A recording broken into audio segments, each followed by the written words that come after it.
Bharat T20 world कपमधून आता पूर्णपणे बाहेर गेले. आता आपण सेमीफायनलला जात नाही, कारण वेस्ट इंडिज निकालजी बॉम्बेला मोठ्या फरकाने हरवलं आणि इथूनच भारत सेमीफायनलच्या बाहेर गेल्याचे चित्र उभं राहिलं. आता बऱ्याचशा लोकांना हे समजलं नसेल, भारत सेमीफायनल बाहेर कसं काय जाऊ शकतो? तेच या व्हिडिओमधून आपण पाहू. आधीच परिस्थिती वाईट असताना त्याच्यात आणखीन वाईट भर पडली. टीम इंडियाची सध्याची अवस्था अगदी तशीच झाली आहे. सुरुवात झाली साऊथ आफ्रिकेकडून झालेल्या पराभवाने. त्या एका पराभवानं त्यांचा नेट रन रेट थेट +3.80 वर पोहोचला आणि भारतावर दडपण वाढलं. तेव्हाच परिस्थिती कठीण झाली होती. पण त्यानंतर वेस्ट इंडिजनं झिम्बाब्वेला 107 धावांनी चिरडून टाकलं आणि आपला नेट रन रेट थेट +5.350 वर नेला. आता ही फक्त जिंकण्याची गोष्ट राहिलेली नाही, ही फरकानं जिंकण्याची लढाई आहे. 254 धावा 6 विकेट्सवर हा केवळ मोठा स्कोर नव्हता, तो सामन्यावर पूर्ण ताबा होता. झिम्बाब्वे 177 वर गारद. सामना संपला तेव्हा फरक 107 धावांचा. पण आकड्यांपेक्षा जास्त भीतीदायक होती ती वेस्ट इंडिजची खेळण्याची पद्धत. जणू प्रत्येक फटका सीमारेषेबाहेरच जाणार होता. चेंडू कुठेही लागला तरी तो 4 किंवा 6 मध्ये बदलत होता. या सर्वामागे सर्वात मोठं नाव म्हणजे शिमरॉन हेटमायर. 34 चेंडूत 85 धावा आणि त्यात 2दा जीवदान. झिम्बाब्वेनं त्याचं झेल सोडले आणि त्यानं त्या प्रत्येक चुकीची किंमत वसूल केली.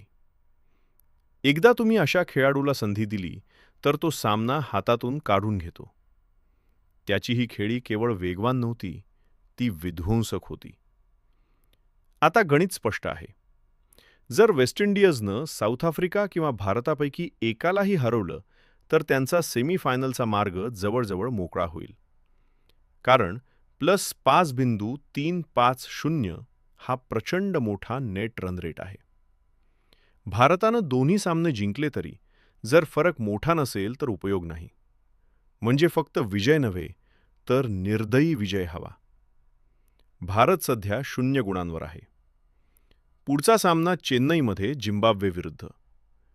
ती संथ खेळपट्टी. तिथे 280 ते 300 धावा करणं स्वप्नासारखे वाटते. पण मोठ्या फरकानं जिंकायचे असेल तर मोठा धावसंख्या उभी करावीच लागेल. 140 ते 150 धावांचा फरक नसेल तर नेट रन रेट फारसा बदलणार नाही.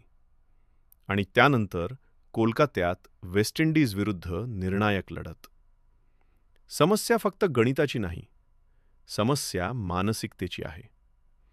आपण सतत इतरांच्या निकालांकडे पाहत आहोत.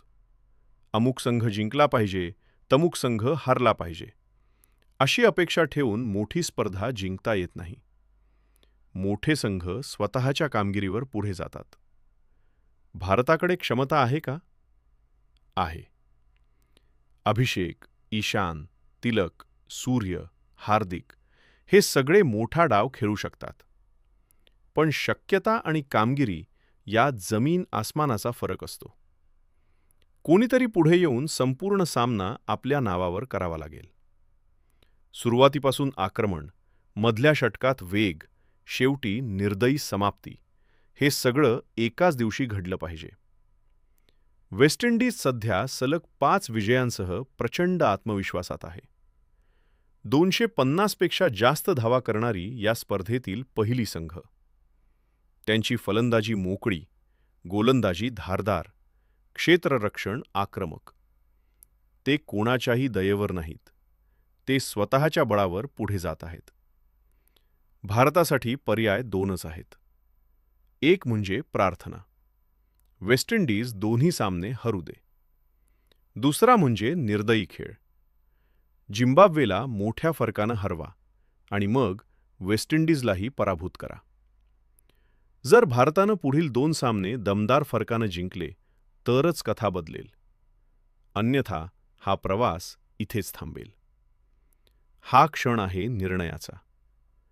नशिबावर अवलंबून राहायचं की स्वतःच्या ताकदीवर उभं राहायचं. मोठ्या संघांना अशा परिस्थितीतून बाहेर पडण्यासाठी एका असामान्य खेळीची गरज असते. तो क्षण आता आला आहे. भारत परत उभा राहणार का, की या स्पर्धेचा शेवट इथेच होणार? उत्तर पुढच्या 2 सामन्यात दडलं आहे.